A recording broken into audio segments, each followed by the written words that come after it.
thank you, Sir Gilmer. For the last question before this bongga raffle. Ito, sa rin sa Kundiman, wala sa kundi si Alan. Sa Kundiman. Congratulations sa Sampu. Kasi nagugulat yung mga fans ninyo at yung mga audience dun sa nangyayaring pasabog na announcement ng production. Marami ring nalulungkot kasi sa dami ng pinagdaanan ninyo, di ba? Bago kayo makarating dyan, meron na naman pasabog na may matatanggal pala sa inyong 5. Gusto ko lang malaman yung... Hindi mo sila nakakasmile, Oo nga eh. Parang di ba, gusto ko lang malaman yung reaction nyo. Kayo ba nalungkot na hindi pala kayo talaga kasama dun sa Grand Finals? Meron pa rin matatanggal. Ano lang yung reaction ng mga contestant? Kasi yung mga fans nyo parang nalulungkot para sa inyo eh. Kayo, ano bang reaction nyo? Alan, bago sila sumagot, na ika-clarify lang ang mga BUH natin. Yung qualify lang, the Grand Finals is not on Saturday. It's running now. This is the Grand Finals week. So lahat sila Grand Finalist na hanggang sa Sabado. So Sabado lang natin malalaman yung champion. Okay? This is the Grand Finals week. Hindi nagtatanggalan ngayon. Everyone, yung mga hindi nakapasok ng Monday at saka kanina, will still have a chance until Friday to make it to the top 5. So this is the Grand Finals week. Clarification. Okay. Okay. Okay, malinaw na, Alan, no? Sasagot na sila ngayon. Anong nararamdaman niyo? Ay, hindi nila sasagutin kasi hindi naman pala sila.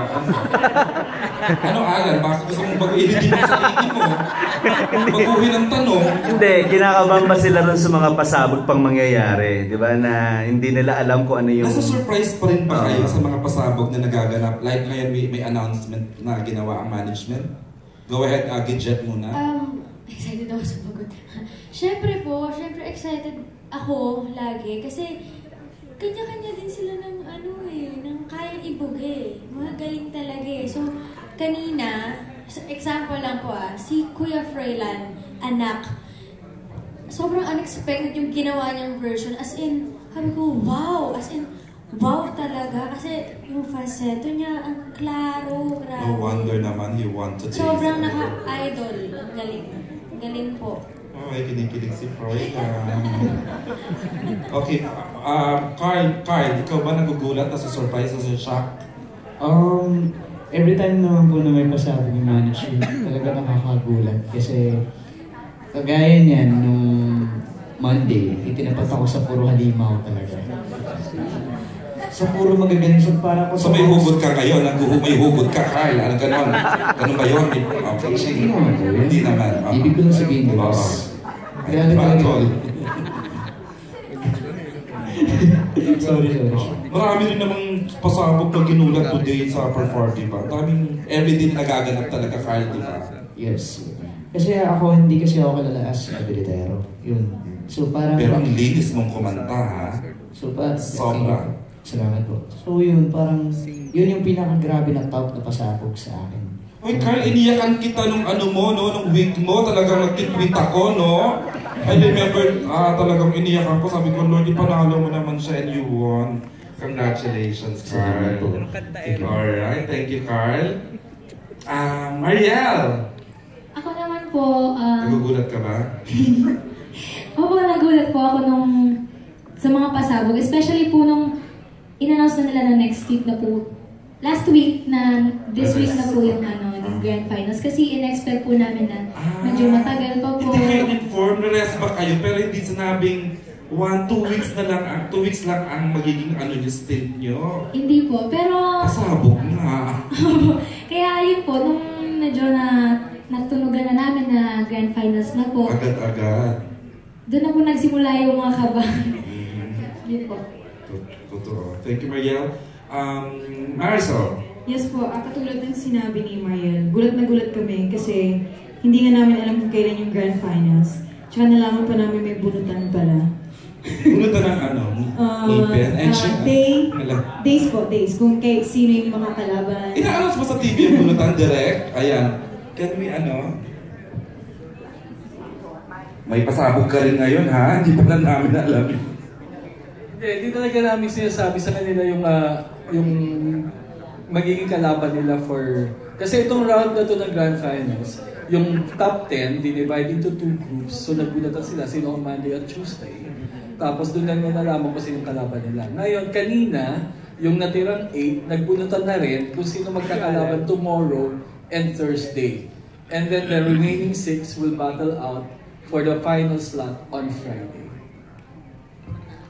Can we announce the 8 na maglalaban tomorrow? Direct, sino na ba yung sino yung 8 na maglalaban bukas so the fans may para makapag-prepare? It's kaya nga 4 lang. Ay, hindi pala pwede. Okay. Sino tayo nabitin? Kay Apolline? Yes po, katulad po nung sinabi nila, lahat po kami nagulat kasi last week wala pa pong nasabi sa amin na hindi pa kami prepared na parang ang tagal-tagal namin hinintay ito tapos bigla pa lang, ay, may week na pala. Ganun talaga? Napagano'n ka talaga? Opo. Okay. Thank you, Pauline. Sweet naman. Ilan taon ka, Pauline? 16 po. 16? Sweet 16 na. Okay, Yumi. Pareho rin po nung nararamdaman nila. At Hindi ba pwede na iba, Yumi? Ito po yung iba. Wow, ayaw may sasabihin ko eh. Hindi, ayun nga po kasi yung song po kasi na binibigay namin sa kanila, bali sila po yung umili.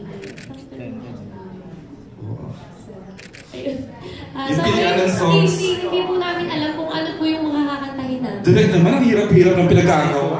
Hindi kasi they have a list of songs na sinasubmit sa amin. Siyempre, we have to traffic para hindi magkapare-pareho ng tunog, ng genre. Kaya sakala namin sasabihin sa kanila kung alin doon sa list nila yung pwedeng kantahin for that round. So, hindi kami ang namimili ng kanta. Clarification lang, ang mga kanta po ay galing sa kanila. Kahit sa Grand Final. Sa amin rin po galing yung mga Kasi song. yun yung pala galing ang kanta eh. Pero sila management. mamimili. Okay, thank you, Yumi. Sham? Ako po kasi bilang first time ko sumali sa isang contest, hindi ko in-expect na yung mga ganyan silang kaba. Feeling ko ako lagi yung pinakakinakabahan po. Yung pala nalaman mo ngayon, kinakabahan pala yun. Kasi minsan po talagang sa magiging first timer ko, parang nangangapa ako kung paano yung magiging treatment. Dati inisip ko, magiging intimidating ba sila masyado, which is hindi naman po pala.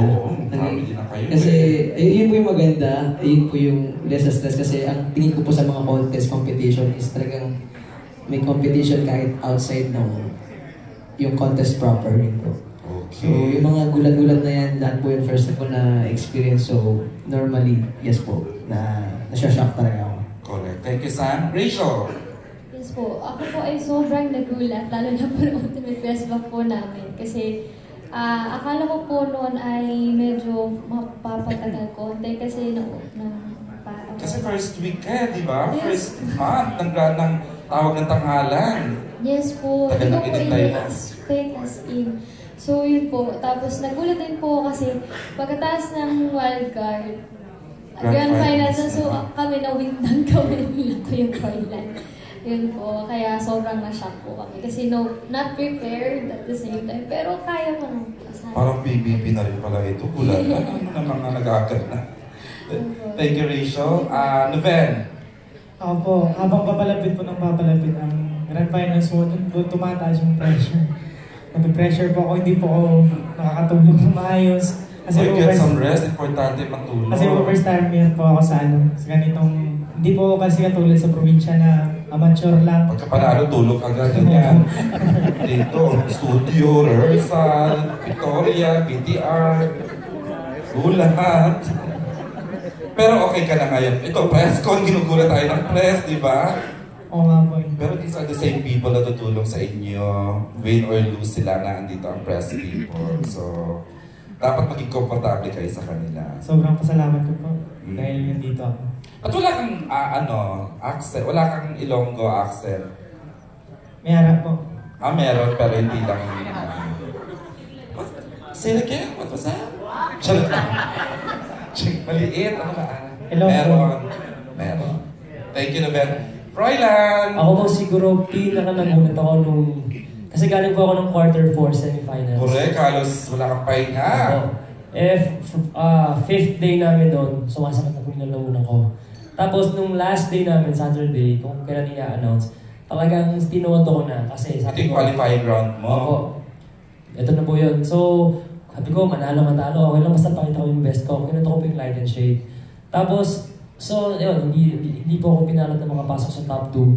So, sabi ko, okay lang, at least binigay ko yung best ko. Tapos, nagulat ako, biglang, bakit kami hinold dun sa backstage? Yung po pala, meron pang pasabog yung showtime. Yung tao na tangalan, which is yung wild card round. Tapos, yun po, dinala po kami sa isang holding area, nagbunutan kami. Pero, ano po ako nun nagsabi po ako na magpa-back out po ako kasi hindi na pa buhay nila na muna. Pumayag ba si Big Brother? Hindi po. Check out, just lang. Hindi po Sabi ko sa kilab, nakita ko yung ibang mga kasama namin. Enjoy lang, nakangiti. Sabi ko, hindi na ako magiginarte. Laban na lang. Tama. So yun, nilaban ko. Mas maganda pa yung naging resulta. Correct. Kaya,